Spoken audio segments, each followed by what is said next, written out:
Hey everyone, Josh Taylor here with Sam. Hope All Is Well. Today we are doing something that is a little bit more of, if you've listened to some of my podcasts with my sister, brother, sister, whatever, it's kind of a little segment that we're going to do, which is, it's going to be Pet Biz Would You Rather. So this is a very much, I guess we could say, a chaos edition. Oh, it's going to be fun. Okay? Chaos mode or whatever you want to call it. Okay, so how about we just get right into it? All right? So Yeah. I'm going to give you like a topic though, and you tell me which one you want to get. So I have gross and grimy, client headaches, business stress, dog drama, savage edition. Oh, we'll keep savage a little bit for towards the end. Okay. I'm down with gross and grimy. All right, gross and grimy, here we go. Would you rather get a tick on your neck or realize you sat in a puddle of dog pee at a client's house? Okay, so I would go with the puddle of pee because that in no way attaches myself to potential Lyme disease. And again, that's the anxiety, right?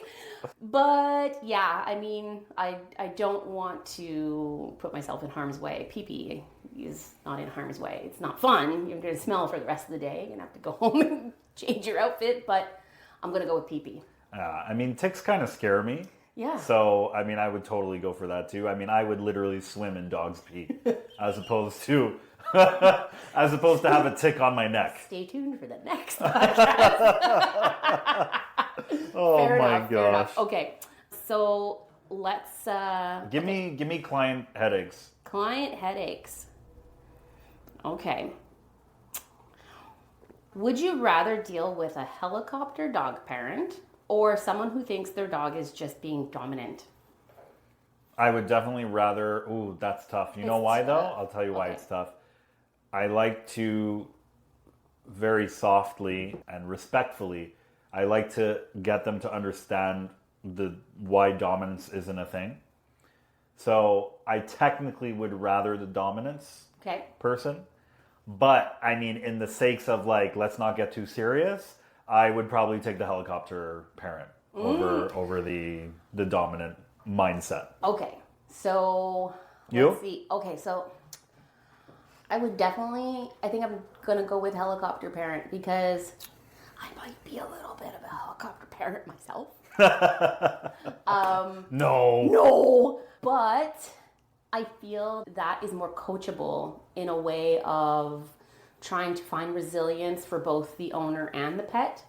Whereas I feel like dominant mindsets are hard to change because they're so rooted in, I don't know, old-fashioned parenting, the way, again, not to get so heavy, but it's a hard rewire. It's a hard rewire.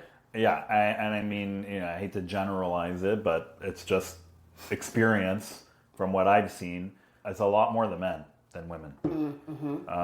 Women are definitely more susceptible to the change. And not change just because it's change, but it's like factual change. Yeah. Oh my gosh. And anyways, that's another story. But, I find that for men, it's very difficult for them to get to that next point. Well, we're still in that like transition area where like all the men our age, midlife, not midlife. Sorry. My gosh. I know I'm old, but... But we were all raised where, it's not necessarily about feelings for men, be strong, do what needs to get done, and we're transitioning. It's transitioning, like everybody's more aware of their feelings and more aware that there can be an emotional connection to your animal.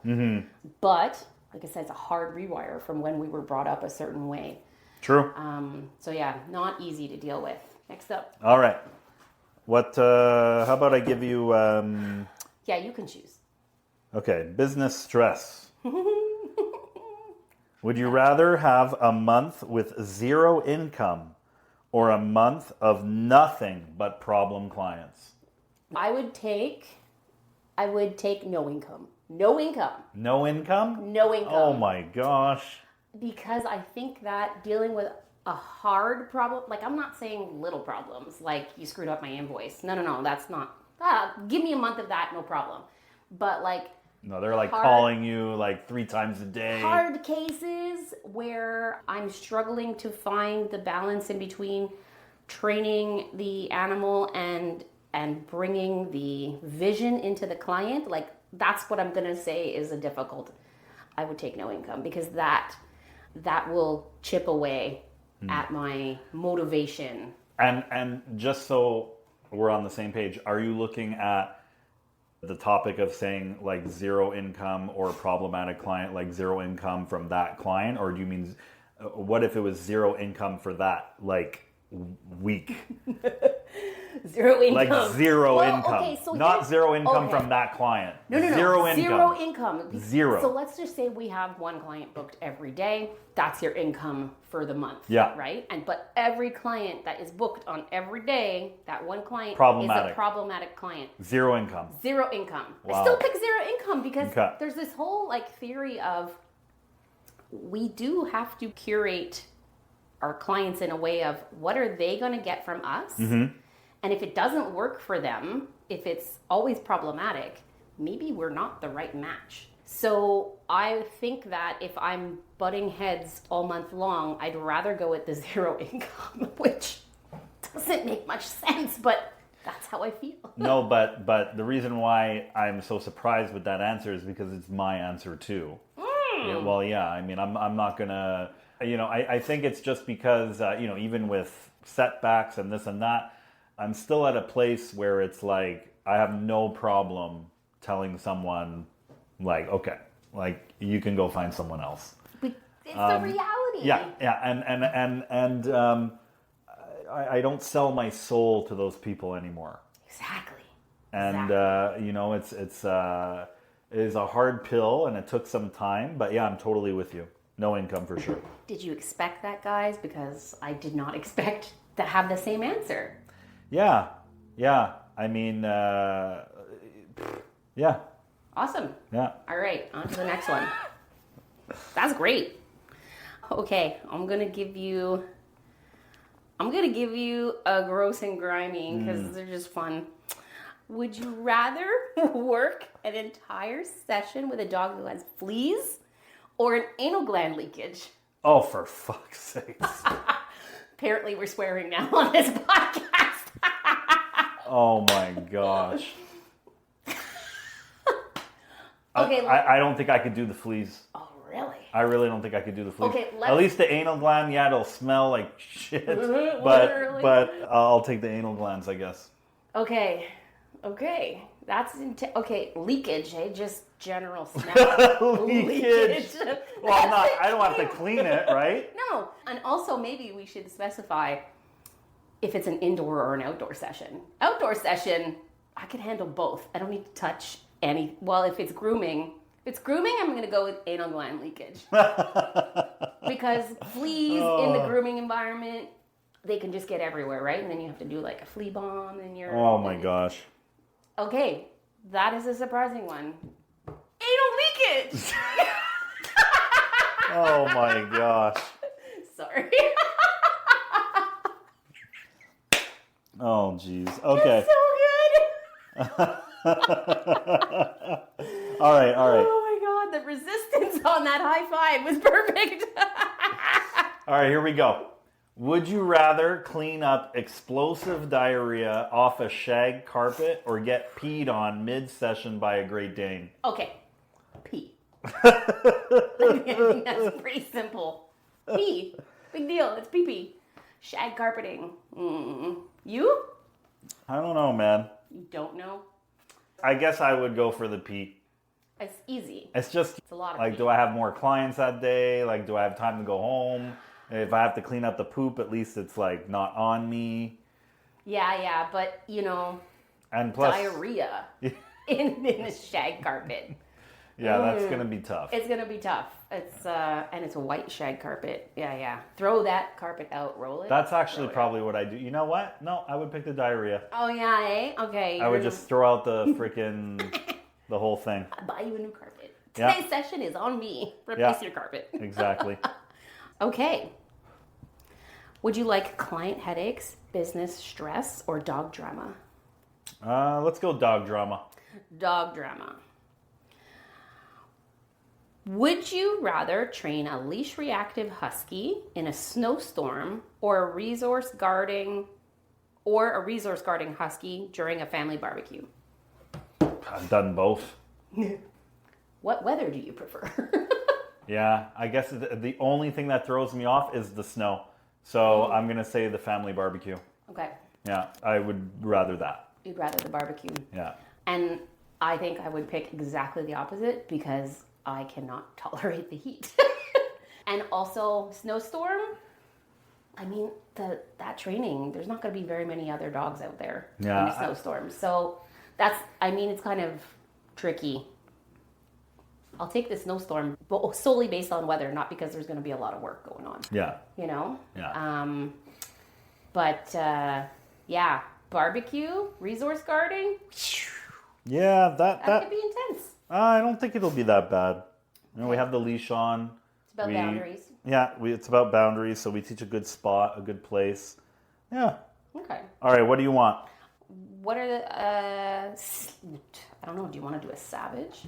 All right. You ready for this? I'm ready. All right. You sure? I guess so.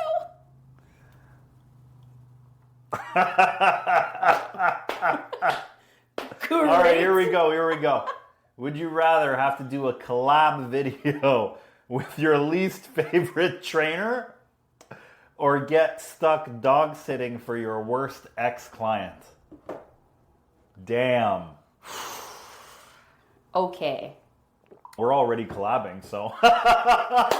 Yeah, my worst enemy.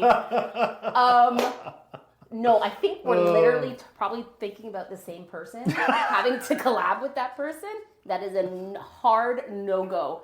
So I'm going to take the difficult ex-client because I can probably manage that environment for the week versus probably getting myself into a lot of trouble on that collab video. What about you? Oh, 100%. Yeah, I am. 100% I would do the same thing. Just in the sense of like not expending my energy. Yeah. You know what I mean? Yeah. Like I wouldn't mind, I'm just trying to have fun with this, you know? But I wouldn't mind having some kind of like collab, but like in a way where it's like, you know, there's discussions and like things going on where we're trying to like understand each other, so to speak. That is a very mature. But it's only been like the last little while, few years since he met me. Just kidding. But it's probably been a few years where like even the ex-client comment, like I remember back when I did have one of those, I was like, I hope I never run into that person. Yeah. Or I hope, or, you know, all these thoughts. And now it's like, I could literally have a really difficult conversation with one of them and then like, you know, go to their house the next day and talk to them. That's like, great. You're able to let it roll off. Yeah, versus before, like maybe like, I don't know, 5 years ago or something, it was so hard for me to do that. And now it's like, I don't know, it's like I don't care anymore. In the sense of like, yeah. There's a certain way to, and actually you're better at this than I am, full disclosure. There's a certain way that you have to handle negativity in order to be able to let it roll off and keep going. Because if you just harbor the hurt, Yeah, I remember the Dalai Lama said once, someone was interviewing him when they destroyed Tibetan and all of that, like they killed so many people and everything. And they asked the Dalai Lama, like, are you mad? Like, are you angry with what they did to your home and your friends? And all he said was, I breathe in all the bad and I exhale whatever is good. Okay. You know? And I was always like, oh man, I have goosebumps just saying it. You know, to me, I don't know, for me that really resonated because it was like his way of saying that, you know, whatever he's confronted with, that difficult client or whatever, and you breathe in that negativity, you have two options. Yeah. You're right? You have two options in that moment. Mm-hmm. And it's whether you decide to excel the good and you just show them that whatever gets thrown into you, your image doesn't change when you throw it back. Versus, you become negative, you're Fight upset, back. the energy starts to shift, Yeah. you have a shitty day. So this is kind of what I try to remember. Whenever I'm getting, even in the moment, I'm getting that negative attack. And I'm just thinking, it's all good. This person has a lot of problems. There's a lot going on. And I'm taking in the bad for them. And I'm just going to smile and give them what's good. Yeah. And so whatever is bad that they give me, I throw something good in their face. And no matter how many... Not violently. Yeah, and no matter how many times... And you know what? Sometimes violently. Oh, yeah. If you know what I mean. But I'll have a... You must have a client where it's like, no matter what you say to them, negative. Of course. Negative. So Of course. those are my favorites. Because that's what I mean. That's what I do. They tell me the negative. I smile. I tell them the answer. Oh, but da-da-da. They give me the negative back. I throw them the positive. And I just keep doing it until finally they have nothing else to say. And this is, I think, literally based in psychology, that somebody has to say no 7 times before they'll say yes. So they just have to keep going through that brain wiring of, okay, but, until it's all gone. Yeah. And yet Josh's positivity is still there. Yeah. And that changes their dynamic. You literally just rewired their brain after those 7 times. I mean, what's the alternative? The alternative is not great. The alternative is sucking it in and going home and having a bad rest of the day or bad rest of the week. Yeah. Or starting to think like them. Yeah. I don't know. That's my thought on that. All right, you ready for this one? Spicy takes. Yeah.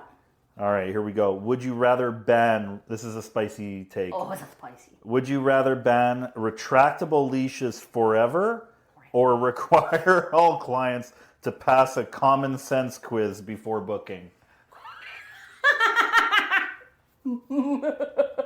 Oh, shit. Would I rather... Oh, my God. Retractable leashes. Because it's less messy. Hands down. Me too. Yeah. Hands down. I mean, common sense we can try and implement. But I don't know, caught dogs and ripped apart hands from the wire or whatever. Yeah. Plus you can just use a long lead. Yeah. You don't really need a That's flexi it. leash. No, you don't. Yeah. Oh, but I want my dog to go smell the bush. That's 35 feet away. Well, go in the bush. Get in there. So you're in agreement. Oh, yeah. Retractable leashes. I think that's dog trainers and other professions. I think that's the number one thing we hate more than anything. Danger. Okay, let's see. I'm going to go with a Savage edition. Ooh, okay. Ooh. Would you rather find out a competitor copied your course or see them stealing your videos and reposting? I think seeing my videos and reposting, because that sounds weird. So you would rather find out that someone was stealing your videos and reposting rather than them stealing your course content? Oh, I don't know. It's weird, eh? Neither really bothers me. 'Cause it's public knowledge. Yeah. And it's a good, I'm sure it's a good one for a lot of people. How do you feel about that? It's, okay, well, you can't prevent someone from stealing what you do, right? Right. We put our heart and soul into how we present ourselves, how we present our product and services. Yeah. But you can't prevent anyone from stealing it if they want to go off and do it. And the same is for the social media, right? Nothing is trademarked and you can't reproduce. We're dealing with factual knowledge that you can find online. Everything is copyable. Everything. And it's taken me years to actually view copy as flattery. Yeah. And maybe not even flattery. Maybe it's based in inadequacy on the other person's side, so then they take ideas and do more with it because they couldn't come up with it themselves. And sometimes that's a learning pathway too. Yeah. Oh man, Gary V, he said, and I tell you, it definitely changed my perspectives on a lot of things, business related. He said, the moment that you let someone copy you and like it's a problem for you is the moment you lose. Okay. It's the moment you lose. And what was his... You know, if someone's copying you and... You're doing something right. And you're doing something right. But what it means is that you can't rest on your laurels. You have to elevate that and make it better. You know, everything is copyable. Someone opens a really great donut shop. Someone's like, this is a great idea, but I can see it better. And then they open it. Yeah. If that donut shop just cries and complains, then they're going to lose. They're going to lose. They need to say, okay, they freaking did that. All right, let's go, baby. Yeah, and it's not necessarily about competition, but it's about business. Yeah. There is competition in business, right? That's the it. The whole premise of like That's growing it. your business is to be a chunk of the market, right? I remember when, to my knowledge, okay, I could be totally wrong, but to my knowledge, I think I was one of the first ones in Montreal that started LRC groups outside. Okay, I think. Okay. I can't be for sure. I honestly can't tell you another one that I know of. I know indoor. Where it's more manageable. Yeah. And, you know, like we do the random locations and this and that. And I remember, I won't use names, someone who used to work with me, when they started their own thing, they started doing the LRC. And I remember one of my trainers saying like, oh my gosh, this person is doing the LRC, look at this, you know, and they're showing it to me like the ads, you know. They're doing what you've done, right? Exactly. And I'm like, okay. They're like, aren't you mad? I'm like, why am I going to be mad? That's so mature because innate, like my first reaction is like, come up with it yourself. No. If they copy it exactly. But even if they copy it exactly, it's still not the same. It's still not the same. It's the person behind it, right? That's just me. That's just me. Good attitude you to could go have. have 14 different lasagnas. Oh, yeah. And you could go to 14 restaurants and have 14 lasagnas. They all have it, or they're not copying each other. That's the perfect example. And yet, you can go have a fucking lasagna anywhere. Lasagna. I love lasagna. This is it. So I mean, you know, and I'm going to say like, oh man, their lasagna's the best. Yeah. Because of who made it, the experience that they have, because they traveled to Italy to figure out how to make the pasta. And you know what? I've had people where, for whatever reason, they were unhappy. It's going to happen.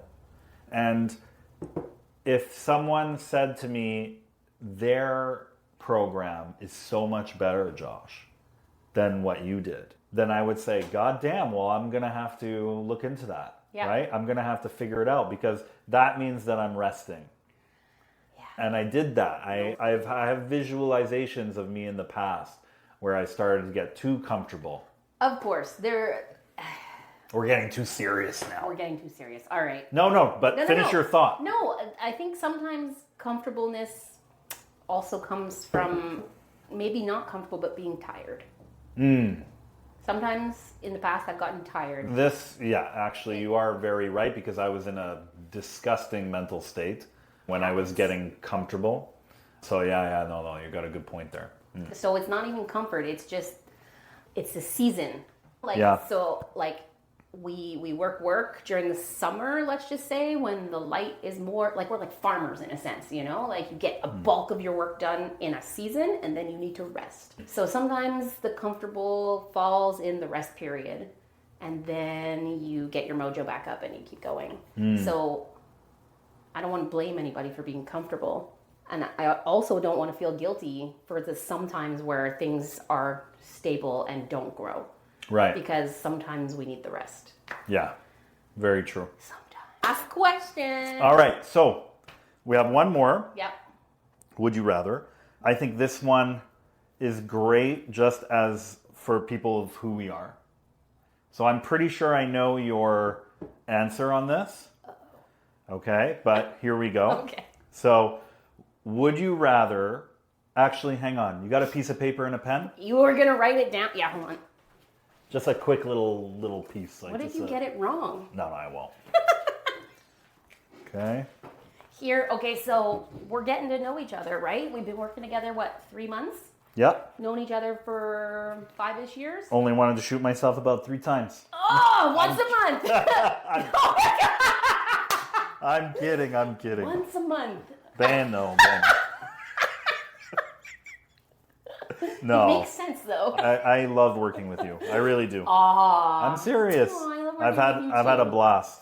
I really have. So Well, we're gonna go far. Good. Trust me. This is a long life now, you know? Absolutely. All right, ready? Yeah. I wrote it down.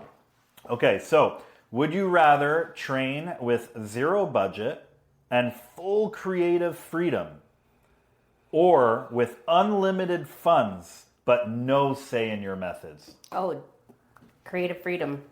100%. 0 budget. 0 budget. 0 budget.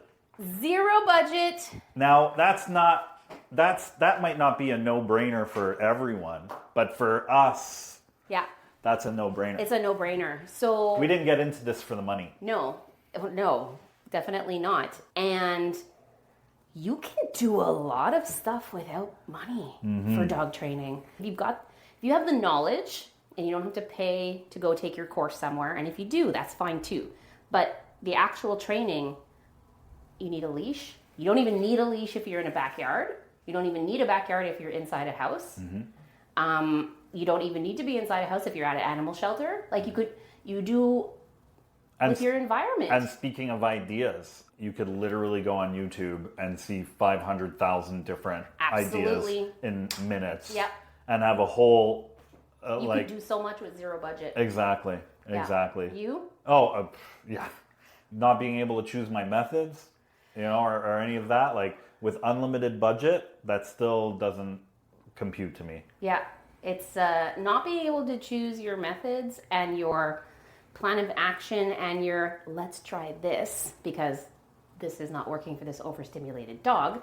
If you can't work like within your confines of science-based, but with your knowledge and your plethora of examples that you could pick from, but if you're supposed to treat this situation from column A, column B, column C, and you have it written out and you can only follow that, it's too limiting. You have to be able to think outside the box and meld 2 of those columns together to potentially suit the needs of this dog. Every dog is different.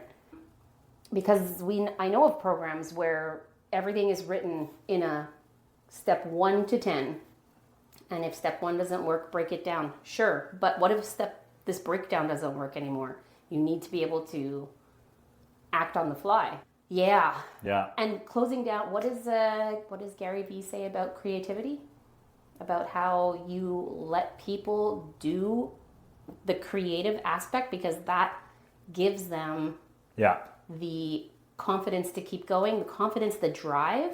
Yeah. If you kibosh the creativity, what's left? Yeah. Like when it comes to the culture of any business, I think that the creativity and letting people not just feel, but know that they have a say in what's happening.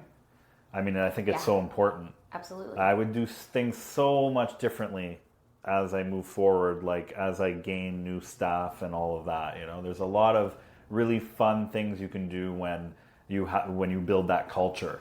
Yeah. So it's pretty cool. It's pretty cool. I like it. Thank you everyone for this episode of From Wolf to Wow. Just to let you know, as we've discussed a few times now, we have a company called PETU, which is Petpreneur University.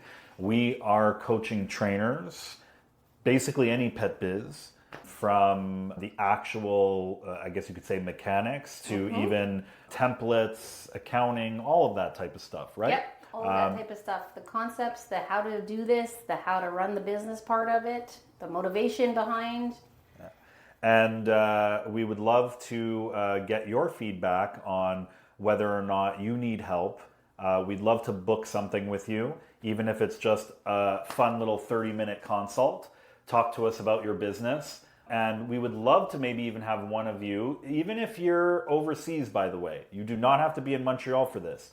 We would love to actually have someone who we could maybe do a Zoom call with. If you have a pet business, if you're just starting out, reach out to us. We'd love to help you out. We're talking a 30-minute, no charge. We just want to hear from you and, I don't know, maybe even be on our podcast. Yeah, for sure. That would be fun. That'd be great. Cool. Looking forward to it. Thanks, everyone, and take care.